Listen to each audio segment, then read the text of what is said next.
கர்த்தர் செய்த நன்மைகளுக்காக, இது என்ன செய்ய போறாருல்ல, இதுவரைக்கும் செஞ்சிருக்கிறாரே, இதுவரைக்கும் அவர் நமக்கு தந்திருக்கிறாரே, இதுவரைக்கும் நம்மளை பாதுகாத்திருக்கிறாரே, ரட்சிப்பை தந்திருக்கிறாரே, பரிசுத்த ஆவியின் அபிஷேகத்தை நமக்கு தந்திருக்கிறாரே, பிதாவின் வாக்கு தத்தத்தை நம்ம நிறைவேற்றி இருக்கிறாரே. கர்த்தர் செய்த நன்மைகளுக்கு முழு இருதயத்தோடு, முழு பலத்தோடு, இருதயத்தின் ஆழத்திலிருந்து ஆண்டவரே உமக்கு நன்றி அப்பா, உமக்கு நன்றி ஆவியானவரே, உமக்கே மகிமை மகிமை மகிமை மகிமை மகிமை. இம்மட்டும் எங்களுக்கு முன்பாகவும் பின்பாகவும் இருந்து பாதுகாத்துக் கொண்டீர். இஸ்ரவேலை காக்கிறவர் முன்னும் பின்னுமாக இருந்து பாதுகாத்துக் கொண்டது போல எங்களுக்கு முன்பாக போய் கோடனாளவைகளை செவ்வையாக்கினீர், கதவுகளை உடைத்தீர், தாப்பால்களை முறித்தீர், பொக்கிஷங்களையும் புதையல்களையும் எங்களுக்கு எடுத்து கொடுத்தீர். ஆண்டவரே, எங்களுக்கு முன்பாக போய் எங்களுக்கு தேவைகளை சந்திக்கிறவராய் இருந்தீர். எங்களுக்கு முன்பாக போய் செங்கடலை பிளக்கிறவராய் இருந்தீர். எங்களுக்கு பின்பாக வந்த எத்தனையோ பார்வோன்களை நிர்மூலமாக்கி போட்டு இருக்கிறீர். ஆண்டவரே, எங்கள் கண்கள் காணாத எத்தனையோ பிரச்சனைகளிலிருந்து எங்களை விடுதலையாக்கி இருக்கிறீர். எங்களுக்கு தெரியாத எத்தனையோ சூழ்நிலைகளிலிருந்து எங்களை பாதுகாத்திருக்கிறீர். நீங்க மட்டும் இல்லாதிருந்தால் நாங்கள் இந்நேரம் காணாமல் போயிருப்போம். ஆண்டவரே, எங்கள் பாவங்கள், மீறுதல்கள், அக்கிரமங்கள் உமக்கு விரோதமாக இருந்த போதிலும் கூட எங்கள் மேல் பொறுமையாய் இருந்து மன்னித்து ஏற்றுக்கொண்டு தயவாய் நடத்தின தயவுக்காக உமக்கு நன்றி நன்றி நன்றி நன்றி. கோடாகோடி நன்றி ஆவியானவரே, கோடான கோடி நன்றி. கர்த்தர் செய்த இந்த மகா பெரிய தயவுக்காக உமக்கு ஸ்தோத்திரம் ஆவியானவரே. கிருபையுள்ள கரத்தில் எங்களை தாழ்த்துகிறோம் அப்பா. வந்திருக்கிற ஒவ்வொருத்தரோட கர்த்தர் பேசுவீராக, இந்த மாதம் முழுவதும் நடத்துவீராக. நீர் மாத்திரம் மகிமைப்படுங்க ஆவியானவரே. எங்கள் ஆண்டவர் இயேசு கிறிஸ்துவின் நாமத்தில் பிதாவே, அல்லேலூயா. ஆமோஸ் புஸ்தகம் 4ஆம் அதிகாரம் 12வது வசனம். உன் தேவனை சந்திக்கும்படி நீ ஆயத்தப்படு. குளோபல் வார்மிங் 1.5 டிகிரி நம்ம தாண்டிட்டோம், வேர்ல்டு வைட் தாண்டிட்டோம். எதுக்கு சொல்றேன்னா, அதாவது 2 பேதுரு 3ஆம் அதிகாரம் 9-10 வசனங்கள்லாம் நம்ம கண்களுக்கு முன்பாக துல்லியமாக நடக்குது. அவங்களே சொல்றாங்க, எமர்ஜென்சி அலர்ட் கொள்ள போயிட்டோமா, நம்ம எப்போ வேணாலும் எது வேணாலும் நடக்கும் என்று அவர்கள் சொல்லுகிறார்கள். இந்த நாம வேதத்தில் 2000 வருஷத்துக்கு முன்னாடி நம்ம ஆண்டவர் சொன்னார், பூமியானது அக்கினிக்கு இரையாய் வைக்கப்பட்டிருக்கிறது அப்படின்னு ஆண்டவர் சொன்னார். நல்ல கனி கொடாத மரங்கள்லாம் வெட்டுண்டு அக்கினியில் போடப்படும். அந்த காலகட்டம் நம் கண்களுக்கு முன்பாக தெரியுது. நோவா ஒரு 100 வருஷத்துக்கு முன்னாடி அந்த பிழையை கட்ட ஆரம்பித்த காலத்தில் தண்ணி வரப்போது, உலகம் தண்ணியில் அழிய போதுன்னு சொன்னபோது ஜனங்கள் அவரை பரியாசம் பண்ணி இருப்பார்கள். வேதம் சொல்லுது, கீழ்ப்படியாமல் போன ஆவிகள் என்று சொல்லி. ஆனால் 100 வருஷத்தின் முடிவில் அந்த தண்ணி வந்துச்சு, ஜலப்பிரளயம் வந்தது. நோவா சொன்னது அப்படியே நடந்தது. இதே மாதிரி தான் அக்கினிக்கு பூமி வைக்கப்பட்டிருக்கிறது என்று சொன்னபோது ஆரம்பத்தில் 2000 வருஷமாக யாரும் நம்பியிருக்க மாட்டாங்க. ஏன்னா ஆண்டவர் அப்போ சொல்லி வச்சிருந்தாரு. ஆனால் இப்போ கண்ணுக்கு முன்னாடி தெரியுது. உலகத்து முழுக்க ஆண்டவர் எல்லாருக்கும் தெரியப்படுத்துகிறார். இது மனம் திரும்புவதற்கு ஏற்ற காலம், இது கடைசி வாய்ப்பு நமக்கு கொடுக்கப்படுகிறது. அதனால தான் ஆண்டவர் சொல்றாரு, உன் தேவனை சந்திக்கும்படி ஆயத்தப்படு. இனி தேவனை சந்திக்கிறதுக்கான நேரம் தான் இருக்கு. இதுக்கப்புறம் எலிசா சொல்ற மாதிரி எல்லாத்தையும், தோப்புகளையும் துறவுகளையும் தோட்டங்களையும் ஒலிவ தோப்புகளையும் வாங்குவதற்கான காலம் இது அல்ல. நோவா காலத்தில் என்ன பண்ணாங்களா, ஜனங்களாம் புசித்தார்கள், குடித்தார்கள், பெண் கொண்டார்கள், பெண் எடுத்துக்கொண்டு அவர்கள் உணராதிருந்தார்கள்னு இருக்கு. லோத்து காலத்தில் எப்படி இருந்துச்சா, நட்டார்கள், அவர்கள் என்ன செஞ்சாங்களா, சாப்பிட்டார்கள், அவங்களும் பெண் கொடுத்து பெண் எடுத்து புசித்து குடித்தாங்களாம். ஸோ மக்கள் இப்போ அந்த இடத்துல தான் இருக்கிறாங்க. ஆனால் சபை அங்கே இருக்கக்கூடாது. சபை இருக்க வேண்டியது கர்த்தரை சந்திக்கும்படி. சபை இன்னும் பின்னாடியே போயிட்டு இருக்குது, உலகத்துக்கு பின்னாடி போயிட்டே இருக்கிறது. தேவனை சந்திக்கிற இடத்துக்கு சபை ஆயத்தமாக மாட்டேங்குது. சபை இன்னும் ஆசீர்வாத மையமாகவே இருக்குது. இன்னும் வீடு வாங்கணும், இன்னும் லேண்ட் வாங்கணும், அதை வாங்கணும், இதை வாங்கணும், இந்த தாட் மைண்டில் ஓடிட்டே இருக்குது சபைக்கு. தேவனை சந்திக்கிற இடத்துல சபை இல்லை. இப்போ இதுக்கு முன்னாடி 2 முறை ஆண்டவர் வந்திருக்கிறார். 2 முறை ஆண்டவர் வந்திருக்கிறார். முதலாவது வாசிங்க, ஆதியாகமத்தின் புஸ்தகம் 3ஆம் அதிகாரம் 8வது வசனத்தை வாசிங்க. பகலில் குளிர்ச்சியான வேளையிலே தோட்டத்தில் உலாவுகிற தேவனாகிய கர்த்தருடைய சத்தத்தை அவர்கள் கேட்டார்கள். அப்பொழுது ஆதாமும் அவன் மனைவியும் தேவனாகிய கர்த்தருடைய சந்நிதிக்கு விலகி தோட்டத்தின் விருட்சங்களுக்குள்ளே ஒளித்துக் கொண்டார்கள். இது முதலாவது ஆண்டவர் வருகிறதான ஒரு காலம். அடுத்த வசனம், அப்பொழுது தேவனாகிய கர்த்தர் ஆதாமை கூப்பிட்டு, நீ எங்கே இருக்கிறாய் என்றார். இதான் முதலாவது கர்த்தர் மனுஷனை தேடி வந்தது. படைச்சு முடிச்சிட்டாரு, எல்லாம் பண்ணியாச்சு, எல்லாம் பெர்ஃபெக்ட், எல்லாம் நல்லதென்று கண்டார். அப்படிதான் ஆண்டவர் வச்சுட்டு போனார் ஆதாம்கிட்ட. எல்லாம் நல்லதென்று கண்டார். அவனுக்கு ஒரு கட்டளை கொடுத்தார், இதை சாப்பிடாதே, பிரமாணம், இது சாப்பிடாதே அப்படின்னு சொன்னார். அப்புறம் அதை சாப்பிட்டா நியாய தீர்ப்பு, சாகவே சாவாய் சொல்லிட்டு போனார். அதே நேரத்தில் மற்றது எல்லாவற்றையும் நீ சாப்பிடலாம், ஆசீர்வாதம் சொல்லிட்டு போனார். தோட்டத்தை காவல் காக்கவும் பண்படுத்தவும் ஒரு ஊழியத்தை கொடுத்துட்டு போனார். ஆண்டவர் ஒரு ஊழியம் கொடுத்தாரு, ஒரு பிரமாணம் கொடுத்தாரு, ஒரு நியாய தீர்ப்பு கொடுத்தாரு, ஒரு ஆசீர்வாதம் கொடுத்தாரு. இப்போ ஆண்டவர் போயிட்டு திரும்பி வராரு. வந்து பார்த்தா மனுஷனை காணோம். வேதம் சொல்லுது, ஆதாமே நீ எங்கே இருக்கிறாய்? இப்போ கர்த்தருடைய சத்தத்துக்கு அவன் என்னவாயிட்டானா? ஒளிந்து கொண்டான் அப்படின்னு இருக்குது. அதுக்கு அடுத்த வசனம் சொல்லுது. அடுத்த வசனம் வாசிங்க. அதற்கு அவன் தேவனுடைய சத்தத்தை தோட்டத்தில் கேட்டு நிர்வாணியாய் இருப்பதினால் பயந்து, இப்போ கர்த்தருடைய சத்தம் அவனுக்கு எப்படி மாறிடுச்சு? பயமா மாறிடுச்சு. கர்த்தருடைய சத்தம் அவனுக்கு பயமா மாறிடுச்சு. எதனால அப்படின்னு கேட்டா, அவனுக்குள்ள அந்த பிரமாணத்தை விட்டு மீறினதுனால. எந்த பிரமாணம்? பழம் சாப்பிடாதங்கிறது பிரமாணம். சாப்பிட்டா மரணம் வரும் என்பது நியாயத்தீர்ப்பு. இப்போ அந்த பிரமாணத்தை மீறின உடனே அவனுடைய பாவம் அவனுக்கு தெரிய வருகிறது. அவன் பாவி என்று அவன் உணர்கிறான்.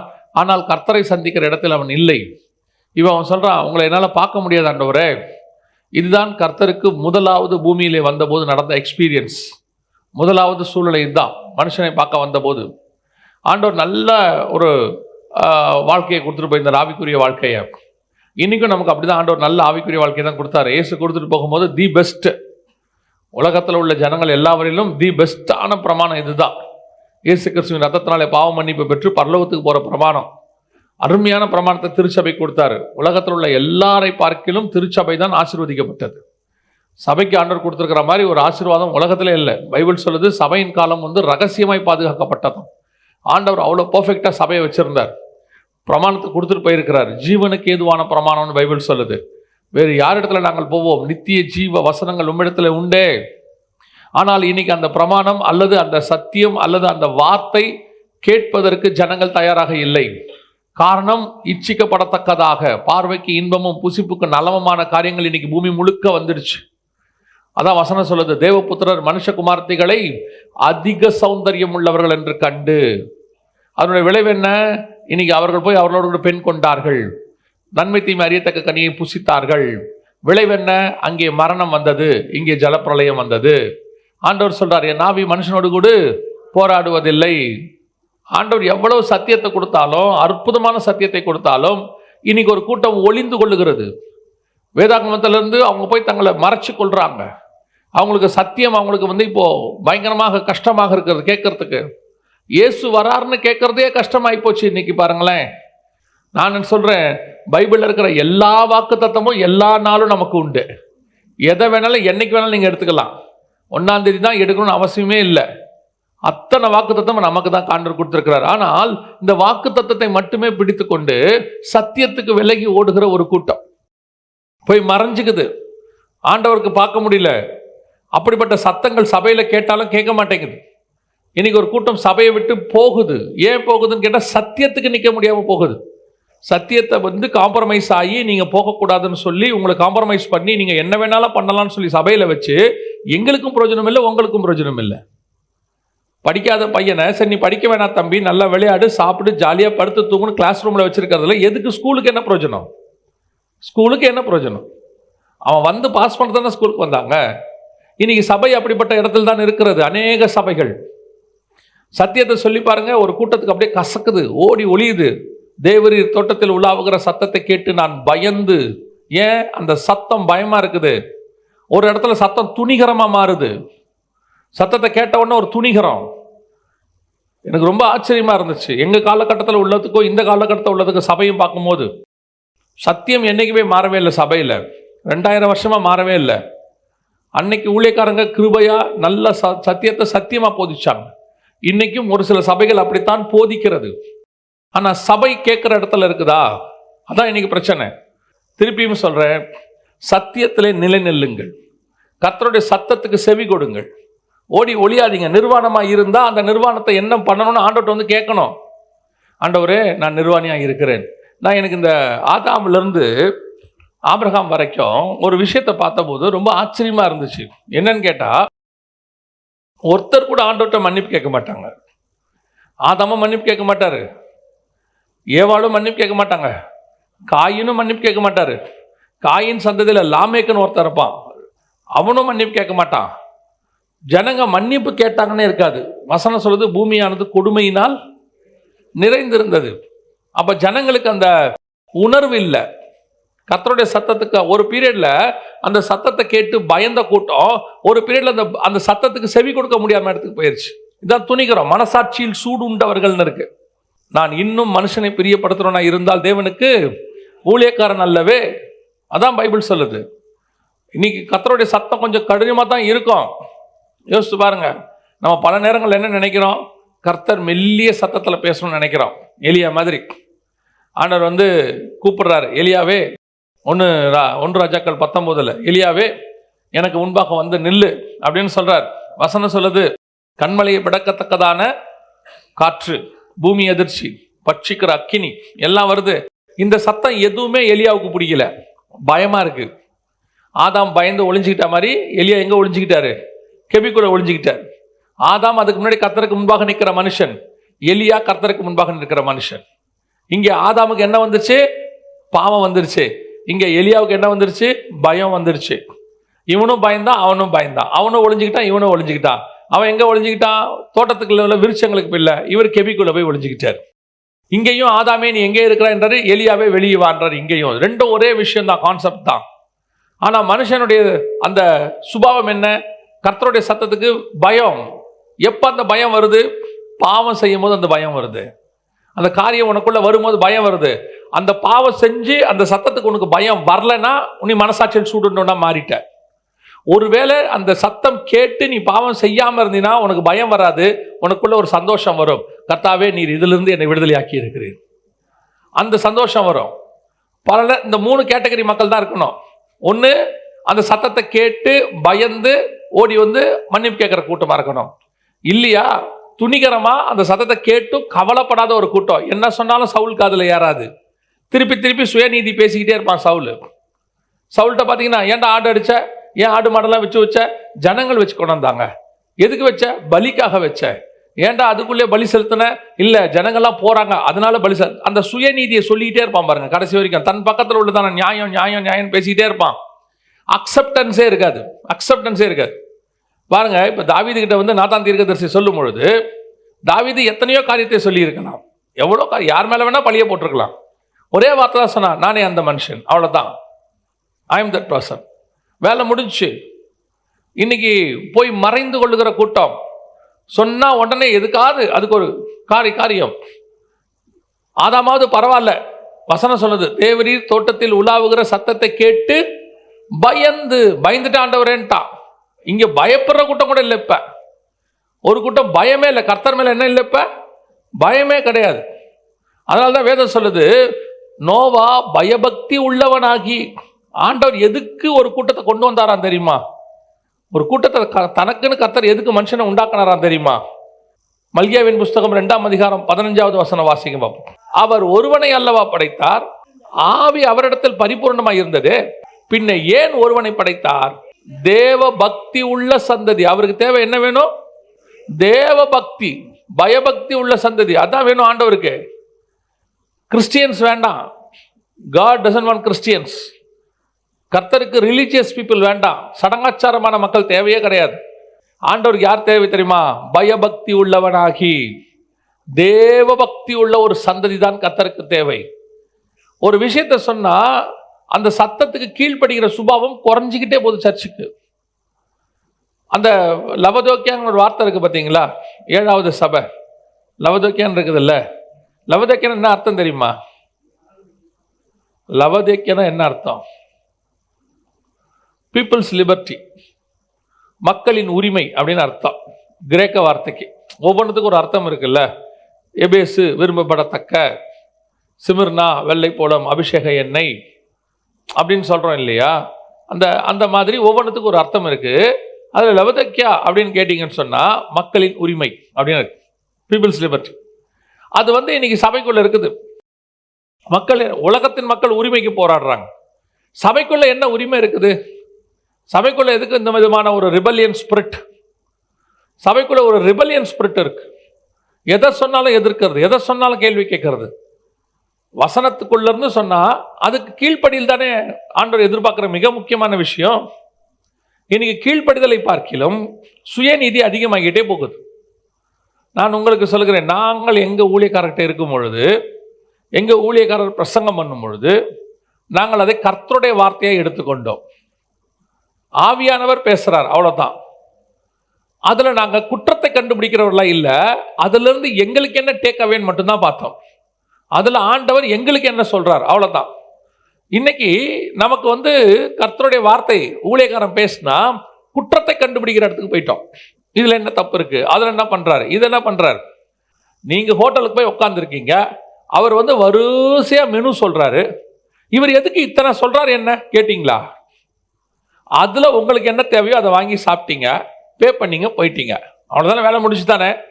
ஒவ்வொரு வாட்டி நீங்க இங்க வரும்போதும் உங்களுக்கு என்ன ஆவியானவர் பேசுறாருன்னு மட்டும்தான் கவனிக்கணும். ஓடி ஒளியிற கூட்டம், திருப்பியும் சொல்றேன், ஒளிந்தால் உங்களுக்கு தான் கெடுதி. வசனத்தை ரிஜெக்ட் பண்றது யாருக்கு நஷ்டம்? உங்களுக்கு தான் நஷ்டம்.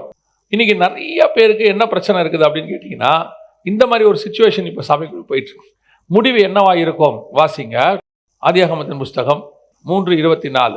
அவர் மனுஷனை துரத்திவிட்டு ஜீவ விருட்சத்துக்குப் போம் வழியை காவல் செய்ய ஏதேன் தோட்டத்துக்கு கிழக்கே கேருபீன்களையும் வீசிக் கொண்டிருக்கிற சுடரொளி பட்டயத்தையும் வைத்தார். கடைசியில ஓடி ஒளிஞ்சவன் தான் காணாமல் போனானே ஒளிய, தோட்டம் ஒன்றும் ஆகலை. தோட்டம் அப்படியே தான் இருந்துச்சு. ஜீவ விருட்சம் அது உள்ள அப்படியே தான் இருந்துச்சு. தோட்டம் பத்திரமா இருந்துச்சு. இப்போ தோட்டம் யார் கைக்கு போயிடுச்சுன்னா, உங்க எல்லாருக்கும் தெரியும், வெளிப்படுத்தல் 2:7 சொல்லுது, பரதீசின் மத்தியில் இருக்கிற ஜீவ விருட்சத்தின் கனியை தோட்டம் கர்த்தர் கைக்கு போயிருச்சு. கர்த்தர் தோட்டத்துக்குள்ள நம்மளை வச்சிருக்கிறார். அந்த சத்தத்துக்கு கேட்டு கீழ்ப்படிஞ்சு இருந்தோம்னா நாம தோட்டத்துக்குள்ள இருக்கலாம். நஷ்டம் நமக்கு தான். இல்லைன்னா தோட்டத்தை எடுத்து நல்லா ஆண்டவர் சூப்பரா மாத்திடுவார், பாரடைஸா மாத்திடுவாரு. தோட்டம் ஒரு நாளும் பாதிக்கப்படாது. நான் எப்பவும் சொல்லுவேன், அழைப்பு பாதிக்கப்படாது. இந்த ஊழியத்துக்கு வந்த புதுசுல சத்தியத்தை பேச சொல்லி ஆண்டவர் சொன்னபோது, அப்போ ஒரு முதல் மீட்டிங் அப்பதான் பேசி முடிச்ச உடனே ஒரு பெரிய பணக்காரர் என்கிட்ட சொன்னார், தம்பி இந்த மாதிரிலாம் பேசினீங்கன்னு வச்சுக்கோங்களேன், ஒரு வயலும் உங்களுக்கு ஆஃபரிங் கொடுக்க மாட்டான், ஊழியம் பாதிக்கப்படும், அட்ஜஸ்ட் பண்ணி போகணும், அப்படியே காம்ப்ரமைஸ் பண்ணி போங்க, இல்லைன்னா ரொம்ப கஷ்டம். இதே வார்த்தையை சொன்னார், இல்லைன்னா ரொம்ப கஷ்டம் தம்பி அப்படின்னு சொல்லி இப்படி தோல் மேலே கை போட்டு அட்வைஸ் பண்ணார். அப்பா அவருக்கு ஒரு 60 வயசு இருக்கும், எனக்கு அப்போ ஒரு 30 வயசு தான் ஆகுது. தோல் மேலே கை போட்டு அப்படியே சொல்லிட்டே போனார். ஆவியானவர் எனக்கு சொன்னது, அவன் பேச்சை கேட்காத, அவன் பேச்சை கேட்காத. நீ இங்கே ஊழியத்துக்கு வந்தது அந்த வேலையை விட்டுட்டு இங்கே பழப்பு நடத்த இல்லை, அங்கே சம்பாதிக்கிறத விட்டுட்டு இங்கே சம்பாதிக்க இல்லை, அங்கே எதெல்லாம் விட்டோமோ இங்கே வாங்கிறதுக்கு அல்ல, நான் சொல்கிறத ஜனங்களுக்கு சொல்கிறதுக்கு தான் உன்னை கூப்பிட்டேன்னு சொன்னார். அவ்வளோதான் ஆண்டவர் சொன்னது. இப்போவும் நான் உங்களுக்கு சொல்கிறேன், தைரியமாக சொல்லுவேன், கர்த்தருடைய சமூகத்திலேருந்து சொல்லுவேன், கர்த்தர் ஒரு நாளும் என்னை கைவிடவே இல்லை. இந்த நிமிஷம் வரைக்கும் நான் தைரியமாக சொல்வேன். நம்ம வேலை என்ன? கர்த்தர் சொல்கிற சத்தியத்தை பேசுவது, கர்த்தருடைய நாவாக இருப்பது, அவருடைய சத்தத்தை துணிப்பது. அதுக்கு பிடிக்கலன்றது அவங்க இஷ்டம், அது அவங்களுக்கும் தேவனுக்கும் உள்ளது. நான் எப்பவும் சொல்வேன், சத்தியத்துக்கு நிற்க முடியாமல் ஒருத்தர் சர்ச்சை விட்டு போனால் அது எங்கள் பிரச்சனையே கிடையாது. எங்கள் மேலே கோவப்பட்டுக்கிட்டு போனால் அது எங்கள் பிரச்சனை. அதாவது தனிப்பட்ட முறையில் எங்களை ஏதோ பிடிக்கல அப்படின்னா நாங்கள் கூப்பிட்டு உட்காந்து பேசலாம், எதனால் ஆச்சு, என்ன ஆச்சு அப்படின்னு உட்காந்து பேசலாம். நன்றாய் கவனித்துக் கொள்ளுங்கள், கர்த்தருடைய சத்தம் வரும்போது பயந்து ஒளியிற கூட்டமாக இருக்கக்கூடாது. நீங்கள் போய் ஆண்டவர்கிட்ட போய் சரண்டர் ஆயிடணும். ஆமாம் ஆண்டவரே, நான் பாவம் செஞ்சுட்டேன், ஆமாம் ஆண்டவரே, இந்த விஷயத்தில் எனக்கு கொஞ்சம் பலவீனமாக இருக்குது, என் சைடு என் நீதி அப்படின்னு ஒன்று நீங்கள் பேச ஆரம்பிச்சிட்டிங்க, காணாம போயிடுவீங்க. ஏன் தெரியுமா? என் நீதி எப்பொழுதுமே அவருக்கு முன்பாக அழுக்கான கந்தையாக இருக்கிறது. வசனம் அப்படிதான் சொல்லுது, நம்முடைய நீதி அவருக்கு முன்பாக அழுக்கான கந்தை. சில நேரத்தில் நம்ம சைடு பர்ஃபெக்ட் நமக்கு தோணும், ஹெவன் சைட்லேருந்து அதை பார்க்கணும், ஹெவன் சைட்லேருந்து பார்க்கணும். பார்த்தா அங்கேருந்து தான் நம்மளுடைய மிஸ்டேக் நமக்கு தெரியும். ஆண்டவர் கூப்பிட்டு சொல்கிறாரா, ஓகே ரைட் ஆண்டவரே சரண்டர், ஆமாம் நாங்கள் தான் இந்த மாதிரி இருக்கு, ஒரு காரியம் குத்துதா, சரி பண்ணலாம். எதுக்காக ஆண்டவர் குத்துறாரு? நான் சொல்கிறேன், அப்படி நீங்கள் சரி பண்ணணும்னு உங்களை கமிட் பண்ணிட்டீங்கன்னா நீங்கள் தான் நாளைக்கு கர்த்தருடைய கையில் உள்ள டூல். கர்த்தர் உங்களை உருவாக்குறன்னு அர்த்தம். அந்த உருவாக்குதலுக்கு நீங்கள் விட்டு கொடுக்கும்போது கர்த்தர் உங்களை எடுத்து வல்லமையாய் பயன்படுத்துவார். அல்லேலூயா. இப்போ தோட்டம் இருக்குது, மனுஷனை காணோம், அவன் ஓடிட்டான். அதுக்கப்புறம் அவன் உள்ளவே வரல. தெரியுமா உங்களுக்கு? சில ஆட்கள்லாம் சத்தியத்துக்கு விடாமல் வெளியே போச்சுன்னு வச்சுக்கோங்களேன். நான் சில நேரத்தில் சொல்வேன், எசேக்கியேல் 34:2-3 ஆண்டவர் சொல்றாரு, காணாமல் போனவைகளை தேடாமலும் விட்டீர்கள்னு. தேடுறோம், போய் பேசினா அவன் என்ன சொல்லுவானா, சத்தியத்திலேருந்து பிரச்சனை பேசுவான். இது இப்படி இருக்கு, அதனால வர முடியாது அப்படிமா. நம்ம அதை மாற்ற முடியாது. வேற ஏதோ ஒன்று இருக்குது, நீங்கள் என்ன திட்டிட்டீங்கன்னா, சரிடா தம்பி விட்றா, மன்னிச்சிட்றா, ஏதோ கோவத்தில் பேசிட்டேன்னு சொல்லிடலாம், அது வேற. நீங்கள் இந்த மாதிரியெல்லாம் சொல்றீங்க, இது எனக்கு பிடிக்கல. ஏசபேல்கிட்ட போய் எலியா காம்ப்ரமைஸாக போக முடியும்? யோவான் ஸ்நானகன் போய் ஏரோதுகிட்ட காம்ப்ரமைஸாக போக முடியும்? தப்புனா தப்பு, அவ்வளோதான், வேலை முடிஞ்சு. அதை ஒரு குரூப்பு இப்படிலாம் கொஞ்சம் காம்ப்ரமைஸ் பண்ணி எப்படியாவது அட்ஜஸ்ட் பண்ணி நோ சான்ஸ், தாழ்ந்து போகலாம், தப்பே கிடையாது, தாழ்ந்து போகலாம். ஏன் காலை கூட கழுவலாம், போயிட்டு துடைக்கலாம் போட்டு, தப்பு கிடையாது. ஆனால் சத்தியத்துக்கு ஒரு நாளும் காம்ப்ரமைஸ் ஆக முடியாது. இதுதான் சத்தியம்னா அவ்வளோதான், சபை அதுக்கு மாறவே மாறாது. அப்படி நினைக்கிறவர்கள் காணாமல் போயிட்டாங்க. தோட்டத்தை விட்டு என்ன ஆயிட்டான்? காணாமல் போயிட்டான். ரெண்டாவது வாசிங்க மத்தேயு எழுதின சுவிசேஷம். இப்போ முதலாவதாக தோட்டத்துக்குள் தேவன் மனுஷனை சந்திக்க வந்தார். மனுஷன் ஓடி ஒளிஞ்சிட்டான், காணாமல் போயிட்டான். ரெண்டாவது இப்போ தோட்டமாக ஆண்டவர் இஸ்ரவேல்கிட்ட வர்றார். மத்தேயு எழுதின சுவிசேஷம் 15ஆம் அதிகாரம் 24வது வசனம் வாசிங்க. காணாமல் போன ஆடுகளாகிய இஸ்ரவேல் வீட்டாரிடத்திற்கு அனுப்பப்பட்டேனே அன்றி, இப்போ ரெண்டாவது ஆண்டவர் யார்கிட்ட வராரு? இஸ்ரவேல்கிட்ட வராரு. இதுவும் ஒரு தோட்டம் தான். உங்களுக்கு தெரிஞ்ச வசனம் வாசிங்க, ஏசாயா 5:2 வாசிங்க. இப்பொழுது நான் என் நேசரிடத்தில் அவருடைய திராட்சத் தோட்டத்தை குறித்து என் நேசருக்கேற்ற ஒரு பாட்டை பாடுவேன். என் நேசருக்கு மகா செழிப்பான மேட்டிலே ஒரு திராட்சத் தோட்டம் உண்டு. என் நேசருக்கு மகா செழிப்பான மேட்டிலே ஒரு திராட்சை தோட்டம் உண்டு. இந்த திராட்சை தோட்டம் யாரு? 7வது வசனம் வாசிங்க. 7வது வசனம். சேனைகளின் கர்த்தருடைய திராட்சத் தோட்டம் இஸ்ரவேலின் வம்சமே. இப்ப ஆண்டவர் என்ன செய்யறாரு? ரெண்டாவது தோட்டத்துக்கு வர்றாரு. முதல் தோட்டம் ஏதேனுக்குள்ள வந்தார். வந்தா இவர் சத்தத்தை கேட்டு என்ன பண்ணிட்டான்? ஓடி ஒளிஞ்சிட்டான். கடைசியில் காணாமலே போயிட்டான். அவள் தோட்டத்தை விட்டு போயாச்சு, முடிஞ்சு. அதுக்கப்புறம் ஆண்டவர்கிட்ட அவன் ஒப்புரவே ஆகலை, அவனும் ஆகலை, அவன் சந்ததியும் ஆகலை. இப்போ ஆண்டவர் விட்டுட்டார். ஒரு 2000 வருஷம் போச்சு. திருப்பி ஆண்டவர் வராரு செகண்ட் டைம். இது 2வது டைம் வராரு. இப்போ யாருக்கிட்ட வராரு? ரெண்டாவது தோட்டம். அவங்க யாரு? இஸ்ரவேல் ஜனங்கள். இப்போவும் இவர் என்ன தேடி வராருன்னு கேட்டால் வசனம் சொல்லுது, கனிகளை தேடி வருகிறார்னு வசனம் சொல்லுது. ஒரு ஓமை இருக்கிறது இந்த இடத்துல. லூக்கா 20ல் 10வது வசனத்துலேருந்து இருக்குது. தன் பாகத்தை அதில் ஆரம்பிக்கிறார். இப்படி ஒவ்வொரு ஊழியக்காரரையும் அனுப்புறாரு. ஊழியக்காரரை அனுப்பும்போது அவர்களை அடித்து, ஒரு சிலரை கல்லெறிந்து, ஒரு சிலரை கொலை செய்து போட்டு விட்டார்கள். இதே காரியம் மத்தேயு எழுதின சுவிசேஷம் 21ஆம் அதிகாரத்திலையும் இருக்கு. கொன்று போட்டார்கள் அப்படின்னு இருக்கு. இப்போ கடைசியா என்ன நடக்குதுன்னு பார்த்தீங்கன்னா 13வது வசனம் வாசிங்க. அப்பொழுது திராட்சத் தோட்டத்தின் எஜமான், நான் என்ன செய்யலாம்? எனக்கு பிரியமான குமாரனை அனுப்பினால் அவனையாகிலும் கண்டு அஞ்சுவார்கள் என்று எண்ணி அவனை அனுப்பினான். இப்போ 2வது முறை இயேசு வந்ததுக்கான ஓமை இது. இந்த ஓமையில ஒவ்வொரு ஊழியக்காரையா ஃபர்ஸ்ட் அனுப்பினாராமா. யாரெல்லாம் அனுப்பினார்? இஸ்ரவேல்கிட்ட முதல்ல நியாயப்பிரமாண ஆசாரியர்களை அனுப்பினார். அவங்க அவருக்கு கீழ்ப்படியில் காணாமல் போச்சு. அப்புறம் நியாயாதிபதிகளை அனுப்பினார். 2வது ஊழியம் அது, நியாயாதிபதிகள். நியாயாதிபதிகளையும் அவங்க என்ன செஞ்சிட்டாங்க? அசட்டை பண்ணிட்டாங்க. 3வது ராஜாக்களை கர்த்தர் ஏற்படுத்துகிறார். ராஜாக்களையும் அவர்கள் மோசம் போக்கிட்டாங்க, அதுவும் போச்சு. 4வதாக தீர்க்கதரிசிகளை அனுப்புகிறார். ராஜாக்கள் ஊழியம் முடிஞ்சு என்ன தீர்க்கம் வருது? தீர்க்கதரிசிகள் ஊழியம், அதுவும் போச்சு. இப்போ எல்லாம் முடிச்சுட்டு கடைசியா யார் வர்றது? குமாரன் வருகிறார், இயேசு வருகிறார். எதுக்கு வராரு? தன் பாகம் கனிகளை வாங்கி கொண்டு வரும்படிக்கு இஸ்ரவேல்கிட்ட அனுப்புறார். இப்ப இஸ்ரவேலுடைய கனி என்ன? அந்த வசனம் வாசிங்க பிரதர். ஏசாயா 5:7 வாசிங்க. சேனைகளின் கர்த்தருடைய திராட்சத் தோட்டம் இஸ்ரவேலின் வம்சமே, அவருடைய மனமகிழ்ச்சியின் நாற்று யூதாவின் மனுஷரே. இப்ப 2வது வசனத்துல அவர் நல்ல கனிக்கு காத்திருந்தார், அப்படிதானே இருக்குது. அதுவோ கசப்பான கனிகளை கொடுத்தது. இந்த 7வது வசனத்துல எங்க விட்டீங்களோ அங்கிருந்து வாசிங்க. அவர் நியாயத்துக்கு காத்திருந்தார், இதோ கொடுமை. நீதிக்கு காத்திருந்தார், இதோ முறைப்பாடு. அவர் என்ன கனி? நல்ல கனின்னு பார்த்தீங்கன்னா நீதி, நியாயம். கசப்பான கனிங்கிறது கொடுமை, முறைப்பாடு. இஸ்ரவேல் ஜனங்கிட்ட என்ன தேடி வந்தாரு? நீதி நியாயத்தை தேடி வந்தார். நீதி நியாயத்தை தேடி வந்தார். அதான் குமாரன் கடைசியா வந்த தோட்டத்துக்கு 2வது தடவை வந்தது. இப்ப என்ன நடக்குது? அவங்ககிட்ட என்ன இல்லை? கொடுமை, முறைப்பாடு. எதுக்கெடுத்தாலும் முறைப்பாடு. எங்க ஆரம்பிக்கிறான் முறைப்பாடு? எங்க ஆரம்பிக்கிறான்? எகிப்துல இருந்து புறப்படும் போது ஆரம்பிக்கிறான். அங்க ஆரம்பிக்குது முறைப்பாடு. அதாவது முதல் மாசம் ஆபிப் மாசம் 14ஆம் தேதி ஆரம்பிக்குது. 2ஆம் மாசம் 15ஆம் தேதி யாத்திராகமத்தின் புஸ்தகத்தில் இருக்குது. 2ஆம் மாசம் 15ஆம் தேதி சாப்பாடு இல்லைன்னு புலம்ப ஆரம்பிச்சிட்டான். அப்படி புலம்பனவன் வாழ்நாளெல்லாம் புலம்புறான் பாருங்க. புலம்புறான். எப்போ வரைக்கும் புலம்புறானா? இயேசு வர்ற வரைக்கும் புலம்புறான். 2000 வருஷமா புலம்புறான். சில ஆட்கள் கிட்ட இந்த முறைப்பாடு. கர்த்தர் அவர் செய்த நன்மைகளும் அவர் நமக்கு செய்யற ஒவ்வொரு விஷயத்தையும் வசனம் சொல்லுது, எண்ணி முடியாது, சொல்லி முடியாதாமா. அவர் செய்த நன்மைகளுக்கு நான். ஆனா எவ்வளவு செய்யட்டும், ஒரு கூட்டம் முறைப்பாடுலயே உட்கார்ந்துருக்கும். இவ்வளோ செஞ்சிருக்கிறாரு, அதுல ஏதோ ஒண்ணு நம்ம அதுவும் நம்ம எதிர்பார்த்த மாதிரி நடக்கல, அல்லது நமக்கு தேவையில்லை, அது அவ்வளவுதான். அது ஒண்ணு நம்ம எதிர்பார்த்த மாதிரி நடக்கல, இல்லைன்னா அது நமக்கு தேவையில்லைன்னு கர்த்தர் கொடுக்கல, அவ்வளவுதான். அதுவும் நன்மையா தான் இருக்கும். கர்த்தர் கொடுக்காம இருக்கிறாரோ நன்மையா தான் இருக்கும். இவனுக்கு ஒரே கொடுமை முறைப்பாடு, எப்ப பார்த்தாலும் புலம்பல். சில ஆட்கள் அப்படித்தான் இருக்கு.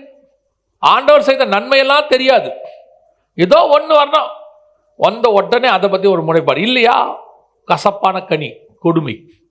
நல்லா கவனிச்சு கொள்ளுங்க. கர்த்தர் நம்மகிட்ட என்ன எதிர்பார்க்கிறாரு? நீதியும் நியாயத்தையும். அவருடைய எதிர்பார்ப்பு அவ்வளவுதான் நம்மகிட்ட.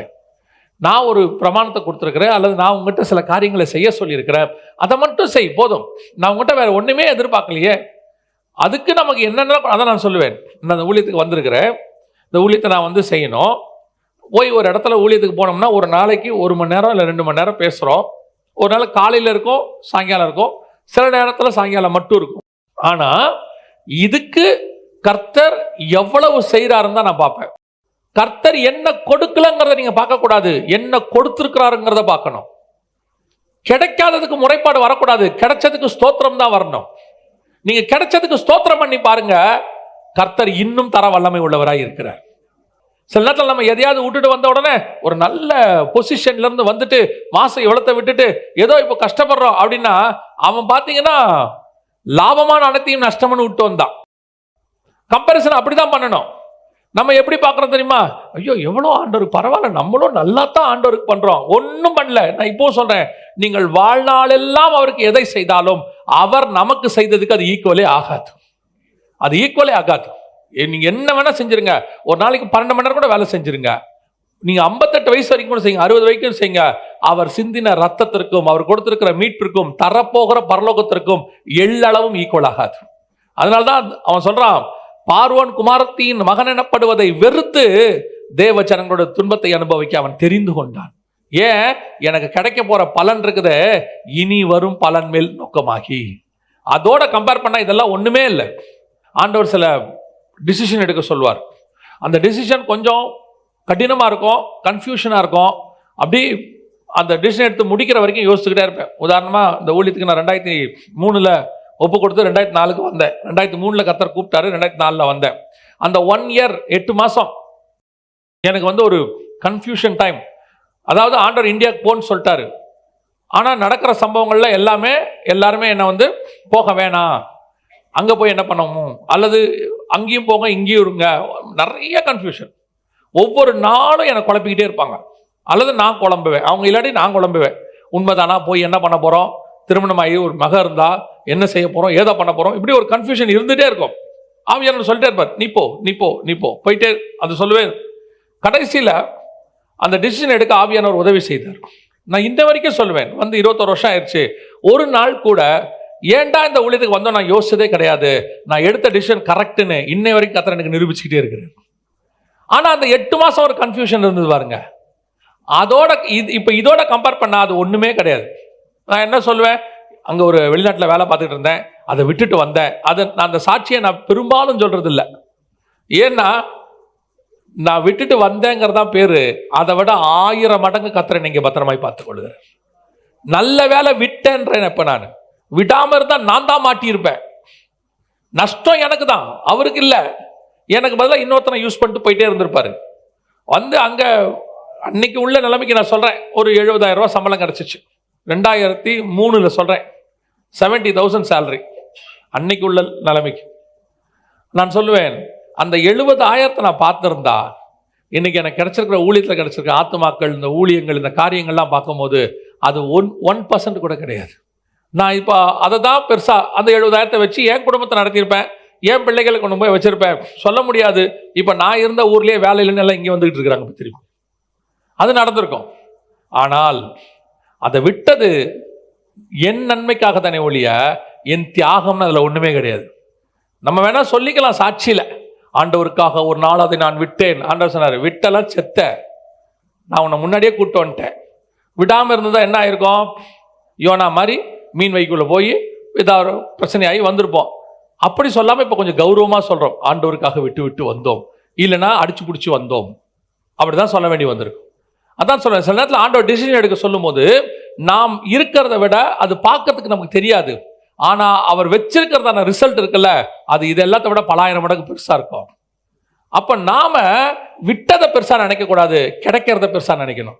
அதைத்தான் மோசே சொல்றாரு, இனி வரும் பலன் மேல் நோக்கமாகி நான் பார்வோன் குமாரத்தின் மகன் நான் சொல்லி இதை விடுறதுக்கு நான் ரெடியாக இருக்கிறேன். பல நேரங்களிலே இதுதான் நடந்துகிட்டு இருக்கு. ஆண்டவர் உங்ககிட்டையும் எங்கிட்டையும் கனிகளை எதிர்பார்க்கிறார். நம்ம என்ன பண்றோம்? முறைப்பாடு. ஐயோ, இதுக்கு அங்கேயே இருந்திருக்கலாமே, இதுக்கு அதை பண்ணியிருக்கலாமே. பல நேரங்களில் நம்ம எடுக்கிற டிசிஷன், திருப்பி யாருக்கும் ஆண்டவர் சொல்றாரு, பல நேரம் நீங்கள் எடுக்கிற டிசிஷன் இன்னைக்கு இப்போ பார்க்கறதுக்கு அற்பமாக இருக்கும், ஆனால் முடிவு சம்பூர்ணமாக இருக்கும். நீங்க ஒரு நாள் ஆண்டவர்கிட்ட சந்தோஷப்படுவீங்க, நல்ல வேளை ஆண்டவரை நான் அந்த டிசிஷன் எடுத்தேன், என்னை எடுக்க வச்சிங்க, இல்லைன்னா நான் என்ன ஆயிருப்பேன். கௌரவமா ஆண்டவர் கொண்டு வந்து வச்சு வருவான். அல்லேலூயா. அந்த கனிகளை எதிர்பார்த்தார். இவன் என்ன பண்ணிட்டான் தெரியுமா? இவனால கனி கொடுக்க முடியல. கொடுமை, முறைப்பாடு. கடைசியில் என்ன பண்ணிட்டானா? வாசிங்க, லூக்கா எழுதின சுவிசேஷம் 20ஆம் அதிகாரம் 16வது வசனம் வாசிங்க. அவன் வந்து அந்த தோட்டக்காரரை என்ன நடந்துருமா? முடிவு என்னவா இருக்கும்? சங்கரிச்சு தோட்டக்காரரை க்ளோஸ் பண்ணிடுவானா. இதுல கொடுமை என்னன்னா, போன தடவை ஃபர்ஸ்ட் டைம் வந்தபோது அவர் என்ன பண்ணிட்டாரு? அவனை துரத்திட்டாரு, தோட்டத்தை வச்சுக்கிட்டாரு. இந்த தடவை தோட்டத்தை என்ன பண்ணிட்டாரா? தோட்டக்காரனை சங்கரித்து. மத்தேயு எழுதின சுவிசேஷம் 21ஆம் அதிகாரம் 40வது வசனம். அப்படி இருக்க திராட்சத் தோட்டத்தின் எஜமான் வரும்போது அந்த தோட்டக்காரரை என்ன செய்வான் என்று கேட்டார். அதற்கு அவர்கள், அந்த கொடியரை கொடுமையாய் அழித்து ஏற்ற காலங்களில் தனக்கு கனிகளை கொடுக்கத்தக்க வேறே தோட்டக்காரரிடத்தில் திராட்சத் தோட்டத்தை குத்தகையாக கொடுப்பான் என்றார்கள். இப்போ உங்ககிட்ட இருக்கிறத எடுத்து என்ன செஞ்சிருவாராம்? வேற ஒருத்தங்கிட்ட கொடுத்துருவாராம். தோட்டக்காரர் அதை எடுத்து வேற ஒருத்தல் குத்தகையாரத்தில் கொடுப்பான். ஆனா லூக்கால அப்படி சொன்ன உடனே அவங்க என்ன சொல்றாங்க பாருங்க. அப்படி சொன்ன உடனே 20ஆம் அதிகாரம் 16வது வசனம். அவன் வந்து அந்த தோட்டக்காரரை சங்கரித்து திராட்சத் தோட்டத்தை வேறு தோட்டக்காரரிடத்தில் கொடுப்பான் அல்லவா என்றார். அவர்கள் அதை கேட்டு அப்படியாகாதிருப்பதாக என்றார்கள். அவங்க சொல்றாங்க, இல்ல அப்படிலாம் வேணாம், கனியும் கொடுக்க மாட்டான், தோட்டத்தையும் யார்ட்டையும் கொடுக்க கூடாது, அப்படி ஆகாதிருப்பதாக. ஆனால் அப்படி ஆயிற்று. நான் சொல்றேன், அப்படி ஆயிற்று. எப்படிங்க ஆயிற்றுங்கிறீங்க? இஸ்ரவேல் ஆண்டவர் தோட்டத்தை கொடுத்தாரு, கனிகளை எதிர்பார்த்தாரு, அவர் வந்தாரு, அவர் தோட்டத்துக்கு புறம்பே தள்ளி என்ன பண்ணிட்டான்? குமாரனை கொலை செய்தான் இருக்கு அந்த இடத்துல. எபிரேயர் நிருபத்தில் நீங்கள் வாசிக்கும் போது 13ஆம் அதிகாரம் 12வது வசனத்துல அவர் நகரத்துக்கு புறம்பே என்ன செய்யப்பட்டார்? கொலை செய்யப்பட்டார். இப்போ நடந்துருச்சு. ஆனா வசனம் சொல்லுது, அதை எடுத்து வேறு ஒருத்தர் கையில் கொடுப்பான். அவங்க சொல்றாங்க அப்படிலாம் ஆகாதிருப்பதாக. ஆனா ஆயிடுச்சு. அவர் எடுத்து இன்னொருத்தர் கையில கொடுத்துட்டாரு. அந்த இன்னொருத்தர் வேற யாரும் இல்ல, நம்ம தான் அந்த இன்னொருத்தர். இஸ்ரவேல்ட்ட எடுத்து யார்கிட்ட கொடுத்துட்டாரு? நம்ம கிட்ட கொடுத்துட்டாரு. புறஜாதியாகிய நம்ம கிட்ட கொடுத்துட்டாரு. பவுல் எழுதுறாரு, இந்த தேவ ஆராதனைகளும் வாக்கு தத்தங்களும் நம்முடைய மூத்த சகோதரராகிய இஸ்ரவேலுக்கு உரியதே அந்த ஒலிவ மரத்தில் விட்ட வைக்கப்பட்ட காட்டு ஒலிவ மரம் இப்ப நம்ம கிட்ட கொடுத்துருக்கிறார். நல்லா கவனிச்சுக்கொள்ளுங்க, இதுதான் இருக்கிறதுல டேஞ்சர். ஃபர்ஸ்ட் வந்தபோது என்ன பண்ணாரு? அவன் தப்பு பண்ணா, துரத்திட்டாரு, தோட்டத்தை வச்சுட்டாரு, திரும்பி வரதுக்கு வாய்ப்பு இருந்துச்சு. ஆனா இந்த தடவை வசனம் சொல்லுது, தோட்டத்தை எடுத்து வேறே தோட்டக்காரரிடத்தில் கொடுப்பான். உங்ககிட்ட என்கிட்ட இருக்கிற அழைப்பு, உங்ககிட்ட என்கிட்ட இருக்கிற கர்த்தருடைய தரிசனம், உங்க மேலே என் மேலே கர்த்தர் வச்சிருக்கிற வாக்கு தத்தம், அது பிரத்யேகமானது, ஸ்பெஷல். அது நமக்கு ஆண்டவர் ரொம்ப விசேஷமா வச்சிருக்கிறார். அதை நம்ம செய்யலன்னு வச்சுக்கோங்களேன், அதை எடுத்து அப்படியே இன்னொருத்தர் கையிலே கொடுப்பார். நம்ம கண்ணுக்கு முன்னாடி அது நடக்கும். அதுதான் இருக்கிறதுலே கொடுமை. நான் எப்பவும் சொல்லுவேன், ஆண்டவர் உங்களை ஒரு வேலை சொல்ல சொன்னாரா, ஒரு காரியத்தை விட சொல்றாரா, ஒரு காரியத்தை செய்ய சொல்றாரா, தைரியமா செய்யுங்க. அது உங்களுக்குரியது. வான்னு சொன்னா வாங்க, செய்யன்னு சொன்னா செய்யுங்க, போன்னு சொன்னா போங்க, அவ்வளவுதான். அது ஒரு நாளும் நீங்கள் பெறப்போகிற ஆசீர்வாதத்துக்கு நீங்கள் விட்டது ஈடே ஆகாது. பல மடங்கு அதிகம் தருவார். தைரியமா வனாந்தரத்துல கால் வைங்க, தைரியமா செங்கடல நடங்க. ஆண்டவர் சொல்லிட்டாரா, தைரியமா போங்க, எரிகோ போங்க, ஒன்றும் பிரச்சனை ஆகாது. முடிவு சம்பூர்ணம். இல்ல முடியாது, வாய்ப்பு இல்லை அப்படின்னு நீங்க சொல்லிட்டீங்கன்னா இந்த சான்ஸை எடுத்து அப்படியே இன்னொருத்தர் ஆள்கிட்ட கொடுத்துருவார். அந்த வசனம் அப்படித்தான் சொல்லுது, அதை எடுத்து இன்னொருத்தர் கையில் கொடுப்பான் அல்லவா. அவங்க சொல்றாங்க அப்படி ஆகாது இருப்பதாக. ஆயிடுச்சு, நம்ம கைக்கு வந்துருச்சு. நான் இந்த உதாரணத்தை ஏற்கனவே சொல்லியிருக்கிறேன், ஆனால் இந்த இடத்துக்கு ஆப்டா இருக்கும். உங்களுக்கு தெரிஞ்ச உதாரணம் தான். நிலாவுக்கு 3 பேர் போனாங்கல்ல, போனாங்க தானே. போகும்போது முதல்ல யார் அங்கே போனது? முதல்ல கால் வச்ச ஆள் யார்? Neil Armstrong. நம்ம எல்லாருக்கும் தெரியும் தானே. 2வது 3வது யார் இறங்கினது? ஒன்று 2 பேருக்கு தெரிஞ்சிருக்கலாம். பெரும்பாலும் உலகத்துக்கு தெரியாது 2வது யாரு 3வது யாருன்னு. ஆனால் யார் பேர் ஞாபகத்தில் இருக்கு? நீல் ஆம்ஸ்ட்ராங் பேர் ஞாபகத்தில் இருக்கு. அவர் தான் ஃபஸ்ட்டு நிலாவில் கால் வச்சவர். ஆனால் உண்மை தெரியுமா, நிலாவில் ஃபஸ்ட்டு இறங்க வேண்டியது நீல் ஆம்ஸ்ட்ராங்கே கிடையாது. இந்த 2வது 3வது ஒருத்தர் இறங்கினார்ல, அவர் தான் ஃபஸ்ட்டு போக வேண்டியவர். போய் அந்த அப்பல்லோ வந்து இறங்கிருச்சு. இப்போ கமெண்ட் பண்ணுறாங்க, இறங்குங்க. அவர் பேர் சொல்கிறாங்க, எனக்கு கூட அவர் மாதிரி ஞாபகத்தில் என்னமோ பேர், அவர் பேர் இறங்குங்க அப்படின்னு சொல்கிறாங்க.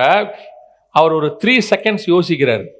ஏன்னா நிலாவில் ஃபஸ்ட் டைம் என்ன செய்ய போகிறோம், கால் வைக்க போகிறோம். அது எப்படி இருக்குன்னு தெரியாது, மண் புதரா என்னன்னு தெரியாது. ஏன்னா அவங்க எக்ஸ்பெக்ட் பண்ணி போனதெல்லாம் நிறைய விஷயங்கள். அதனால அவர் யோசிக்கிறாரு. அந்த 5 செகண்ட் அவர் யோசித்த உடனே கமெண்ட் மாறுது. அங்கேருந்து சொல்கிறாங்க கீழே இருந்து, நீல் ஆம்ஸ்ட்ராங் இப்போ நீங்கள் போங்க அப்படின்றாங்க. இவர் யோசிக்காம கீழே இறங்கிட்டார். ஃபஸ்ட்டு இறங்கிட்டாரு. இன்னைய வரைக்கும் அவர் பேர் தான் நிற்கிது. அந்த கர்த்தர் கொடுத்த அழைப்பு ஃபஸ்ட்டு வர வேண்டியவர் அவர் தான். கொஞ்சம் யோசிச்சார் பார்த்தீங்களா, அது ஆட்டோமேட்டிக்காக என்னவாயிடுச்சு, வேற ஒருத்தருக்கு தாண்டி போச்சு. ஒரு உலகத்தின் மனுஷனே 5 செகண்ட் தான் வெயிட் பண்ணுறான்னா கர்த்தரை பற்றி யோசிச்சு பாருங்க. உங்களுக்கும் எனக்கும் தாயின் கருவில் உருவாக்கும் போதே கர்த்தர் இதை சூஸ் பண்ணியிருக்கிறார். ஏதோ இன்னைக்கு நேற்றுலாம் கொடுத்ததெல்லாம் கிடையாது. அங்கே உருவாகும் போதே நம்மளை அப்படி தான் கொண்டாந்துருக்கிறார். அப்போ இங்கே வந்த நமக்கு கர்த்தர் ஒரு பிளானோடு தான் கொண்டாந்தார் ஸ்பிரிச்சுவல் லைஃப்குள்ள.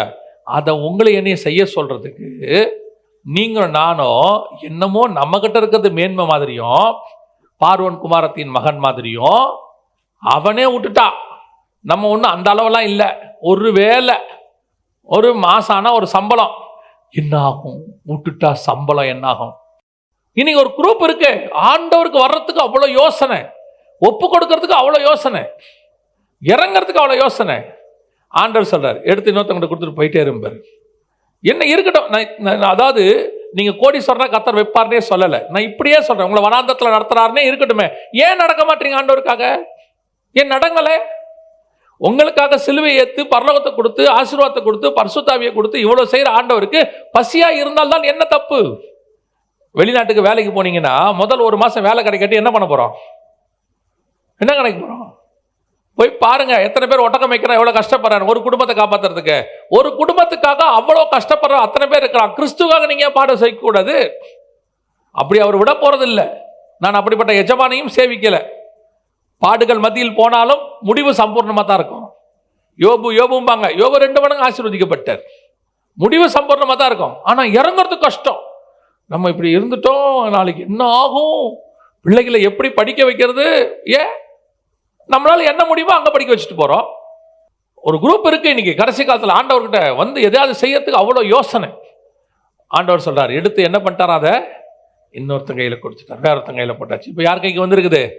நம்ம கைக்கு வந்திருக்கு. நம்மகிட்ட என்ன, இப்போ நம்ம தான் தோட்டம். அடுத்து வாசிங்க, முடிக்கலாம். உன்னத பாட்டின் புஸ்தகம் 4ஆம் அதிகாரம் 12. என் சகோதரியே, என் மனவாளியே, நீ அடைக்கப்பட்ட தோட்டமும் நீ மறைவு கட்டப்பட்ட நீருற்றும். யாருன்னா நீங்கள் நான் யாருமா? அடைக்கப்பட்ட தோட்டம். ஏன்னா ஏசாயா 5 ஒரு அடைக்கப்பட்ட தோட்டம் இருந்துச்சு இஸ்ரவேல். அந்த அடைப்பை கர்த்தர் எடுத்து போட்டாராமா. ஏன்னா அவங்ககிட்ட கனி கிடைக்கல, கசப்பான கனி எடுத்து போட்டாராம். இப்போ அடைக்கப்பட்ட தோட்டம் யாரு? நீங்களும் நானும். என் மனவாளியே, என் சகோதரியே, நாம தான் இப்போ தோட்டம். இப்போ இந்த தோட்டத்துக்கிட்டையும் அவர் கனியை எதிர்பார்க்கிறார். வாரும் போய் கனிகளை புசிப்போம், 6ஆம் அதிகாரத்தில் இருக்குது. இப்போ கனிகளை எதிர்பார்க்கிறார். இங்கே என்ன கனி தெரியுமா? ஒரே கனி தான், ஆவியின் கனி. கலாத்தியர் 5 இருக்கு இல்லையா? ஆவியின் கனியோ 22 வசனம் இருக்கு. அப்போ இந்த கனியை எதிர்பார்க்கிறார். இப்போ இந்த 2 பேர்கிட்ட நடந்தது நமக்கு நடக்கக்கூடாது. அவங்ககிட்ட வந்தாரு, அவன் தேவையில்லாத கனியை சாப்பிட்டான், தோட்டத்தை விட்டு போயிட்டான். நன்மை தீமை அறியத்தக்க கனி ஆதாம். இவங்கிட்ட வந்தாரு, இவனாவது கசப்பான கனியாவது கொடுத்தான். இப்ப நம்ம கிட்ட வந்து பார்க்கறாரு, ஆவியின் கனி இருக்குதான்னு பார்க்கறாரு. அவங்கிட்ட கனி தப்பான கனி சாப்பிட்டான், தோட்டத்தை விட்டு போயிட்டான். இவன் தப்பான கனி கொடுத்தான், தோட்டம் கை மாறிடுச்சு. இப்ப நீங்களான தோட்டமா இருக்கிறோம். இப்ப நம்ம கிட்ட ஒரு கனி எதிர்பார்க்கிறாரு. இந்த கனி இங்க இல்லாவிட்டால் இனி வசனம் என்ன சொல்லுதாமா, எடுத்து ஆலையில போட்டு அரைச்சிருட்டாராமா. ஆலையில போட்டு என்ன பண்ணிரு? வெளிப்படுத்தின விசேஷத்தில் நியாய தீர்வை பத்தி பேசும்போது கர்த்தர் சொல்றார் 14ஆம் அதிகாரத்துல, நல்ல 14-20 வாசிங்க பார்ப்போம். நகரத்திற்கு புறம்பேயுள்ள அந்த ஆலையிலே அது மிதிக்கப்பட்டது. எல்லாத்தையும் தூக்கி போட்டு மிதிரான்ட்டார், வேலையை முடுறான்ட்டார். அதான் ஃபைனல். இப்ப 2வது 3வது வரப்போறார் இயேசு. முதலாவது ஆதாமை சந்திக்கும்படி வந்தார். அவனும் நன்மை தீமை அறியத்தக்க கனி சாப்பிட்டு தோட்டத்தை விட்டு ஓடி போயிட்டான். ரெண்டாவது இஸ்ரவேல் என்கிற தோட்டத்துக்கு வந்தார். அவர்கள் கசப்பான கனிகளை கொடுத்தார்கள். சங்கரிக்கப்பட்டு தோட்டம் வேறொருத்தர் கைக்கு மாறிடுச்சு. இப்போ மூணாவது நாம் தோட்டமாக இருக்கிறோம். நம்மிடத்திலும் ஒரு கனி இருக்கிறது. அதை புசிக்கும்படி நம்முடைய நேசர் வரப்போகிறார். அல்லேலூயா. உன்னத பாட்டின் புஸ்தகம் 4ஆம் அதிகாரம் 16 சொல்லுது. 16 வாசிங்க. வாடையே எழும்பு, தென்றலே வா, கந்த பிசின்கள் வடிய என் தோட்டத்தில் வீசு. என் நேசர் தம்முடைய தோட்டத்துக்கு வந்து தமது அருமையான கனிகளை புசிப்பாராக. நம்மளதான் சொல்லுது, நம்ம கிட்ட தான். நேசர் தோட்டத்துக்கு வந்து அருமையான கனிகளை புசிப்பாராக. இப்ப கனி இருக்கா? அதான் கேள்வி. அவன் ஒருத்தன் கசப்பான கனியாவது கொடுத்தான், ஒருத்தன் தேவையில்லாத கனியை சாப்பிட்டான். இப்ப நம்ம கிட்ட கனி இருக்கா? இப்ப கர்த்தர் எதிர்பார்க்கறது இது நல்ல கனிகளை கொடுக்க வேண்டும், நீதி நியாயத்தை கொடுக்கணும், இது ஜீவ விருட்சத்தை சாப்பிடணும், தோட்டத்தை காவல் செய்யணும், பண்படுத்தணும், ஆண்டு கொள்ளணும். எல்லாத்தையும் நம்ம கிட்ட தான் கர்த்தர் எதிர்பார்க்கிறார். இப்ப ஆனா செய்யல. வசனம் சொல்லுது, எடுத்து போட்டு ஆலையில மிதிங்கிறார் ஆண்டவர். க்ளோஸ் பண்ணிடு நியாய தீர்ப்பு. அவ்வளோதான். அவங்களுக்கு கிடைச்ச நியாய தீர்ப்புக்கும் நம்ம கிடைக்கிற நியாய தீர்ப்புக்கும் டிஃபரெண்ட்டு. அவனுக்காவது சான்ஸ் இருந்துச்சு திரும்பி வரதுக்கு. இவனையாவது இன்னொருத்தன் கையில் கொடுத்தாரு, திருப்பி வாங்கி இவன் கையில் கொடுக்கறதுக்கு வாய்ப்பு இருக்குது. உங்களுக்கு எனக்கும் எல்லாமே க்ளோஸ், ஃபினிஷ் ஆகுது. இதோட மூணாவது முறை நேசர் வரப்போகிறார். வசனம் சொல்லுது, உன் நேசரை சந்திக்கும்படி ஆயத்தப்படு. ஆயத்தப்படுகிறவன் தன் கனிகளை கொண்டு அவரை திருப்திப்படுத்த, அவர் புசிக்க, தோட்டம் தென்றல் வீச, கர்த்தருடைய அந்த எதிர்பார்ப்பை பூர்த்தி செய்கிற தோட்டமாக இருக்கிறோம். கர்த்தர் விதைக்கிறாரு, அது கனியாக முளைச்சிருக்குது. இந்த கனியை எடுக்கத்தான் நேசர் வரப்போகிறார். அல்லேலூயா. அவர் வருகிற வரைக்கும் சபை இன்னும் கனி கொடுக்கிற சபையா மாறணும், இன்னும் பூத்து குலுங்கணும், இன்னும் வசனத்துல வளரணும். எனக்கு ரொம்ப ஆசை, அத்தனை பேருமே வேத போதகராக மாறிடணும். இந்த எவாஞ்சலிஸ்டுக்கு எல்லாரும் எவாஞ்சலிஸ்ட் ஆகணும்னு ஆசை இருக்கும். இந்த பாஸ்டருக்கு எல்லாரும் பாஸ்டர் ஆகணும்னு ஆசை இருக்கும். எனக்கு எல்லாருமே பெராயா பட்டணத்தரை போல, தெசலோனிக்கரை போல வேதத்துல ஆராய்ந்து பார்க்கிறவளா மாறிடணும். ஆனா எனக்கு இப்போ ரொம்ப சந்தோஷம், உண்மையிலே கர்த்தருக்கு முன்பாக சொல்றேன். ஒரு சிலர்லாம் வேதத்துல இருந்து கேள்வி கேட்குறாங்க. அவங்க கேட்குற கேள்வியெல்லாம் பார்த்தீங்கன்னா சாதாரணமா இருக்காது, அவ்வளோ டெப்தா டீப்பா இருக்கு. அப்படின்னா என்ன அர்த்தம்? கர்த்தர் சபையை வசனத்துக்குள்ள வளர்த்துக்கிட்டு இருக்கிறார் அர்த்தம். இந்த மாதிரி கனி உள்ள சபையை தான் கர்த்தர் தேடுகிறார். அல்லேலூயா. தோட்டத்தை விட்டு ஓடுகிறவர்கள் ஓடட்டும், கசப்பான கனி கொடுக்கிறவர்கள் கொடுக்கட்டும். ஆனால் நல்ல கனி கொடுக்கிற ஒரு பெரிய கூட்டத்தை கர்த்தர் உருவாக்கி இருக்கிறார். நாம் தான் அந்த கனி கொடுக்கிற கூட்டம். கர்த்தர் வருமளவும் இந்த கனி கொடுத்து கொண்டே இருக்க வேண்டும். அல்லேலூயா. யாருக்காகவும் உங்களை மாத்திக்காதீங்க, எதுக்காகவும் மாத்திக்காதீங்க. சத்தியத்துக்காக நில்லுங்க. சத்தியத்துக்கு நின்ன சபை தோத்து போனதா சரித்திரமே இல்லை. சத்தியத்துக்கு நின்ன விசுவாசி தோத்ததாக சரித்திரமே இல்லை. அல்லேலூயா. நாம் ஜெபிக்க போகிறோம். ஏந்திரிக்கலாமா நாம எல்லாரும் தேவ சமூகத்துல? நன்றி ஆவியானவரே, கோடான கோடி ஸ்தோத்திரங்களை ஏறெடுக்கிறோம். கர்த்தர் நம்முடைய கனிகளை புசிப்பாராக. நேசர் என் தோட்டத்தின் கனிகளை புசிக்கும்படி வருவார் என்று மனவாட்டி சொல்றார். நாம் கர்த்தர் விரும்புகிற கனி கொடுக்கிறவர்களாக, கசப்பான கனிகள் அல்ல, நீதி நியாயம் உள்ள நல்ல கனிகள். இஸ்ரவேலத்தில் கிடைக்காததை கர்த்தர் நம்ம கிட்ட எதிர்பார்க்கிறார். ஆதாம் காலத்தில் கிடைக்காததை கர்த்தர் நம்ம கிட்ட எதிர்பார்க்கிறார். அவர் சத்தத்துக்கு பயப்படாமல் உண்மையாய் சந்தோஷமாய் ஓடி வந்து அவர் கூப்பிடுறதுக்கு முன்னாடியே வாரும் நேசரே வயல்வெளியில் போய் தங்குவோம்னு நம்ம கூப்பிடுற அளவுக்கு அவர் வந்து ஆதாமே ஆதாமேன்னு கூப்பிட்டாரு. ஓடி ஒளிஞ்சிட்டான். ஆனா நாம கூப்பிடுவோம், ஆவியும் மனவாட்டியும் வா என்பார்களாக. நாம கூப்பிடுறவங்களா மாறுவோம். வாரும் நேசரே வயல்வெளியில் போய் நாம் தங்குவோம். அந்த அழைக்கிற சுபாவம், சத்தத்துக்கு காத்திருக்கிற சுபாவம். இஸ்ரவேல் ஜனங்க சொன்னாங்க மோசேயை பார்த்து, கர்த்தர் பேச வேண்டாம், நீங்க பேசுங்கன்னு. நாம சொல்லுவோம், ஊழியக்காரன் சத்தம் வேண்டாம், கர்த்தருடைய சத்தம் எங்களுக்கு வேணும், கர்த்தருடைய சத்தம் எங்களுக்கு வேணும், கர்த்தர் பேசணும். அப்படி சொல்லுவோமா? ஒப்பு கொடுத்து ஜெபம் பண்ணுவோமா? ஆண்டவர் சமூகத்துல கரங்களை உயர்த்தி, ஆண்டவரே நாங்கள் உம்முடைய சத்தத்தை கேட்கிறவர்களாக, உமக்கு நல்ல கனி கொடுக்கிறவர்களாக, உம்முடைய தோட்டத்தில் உலாவுகிறவராக ஒப்பு கொடுத்து ஜெபம் பண்ணுவோமா? கரங்களை எல்லாம் ஆண்டவருக்கு நேராக உயர்த்தி, சர்வ வல்லமை உள்ள எங்கள் தகப்பனே, உம்முடைய தோட்டத்தில் நாங்கள் கனி கொடுக்க எங்கள் கனிகளை நீர் புசிக்க.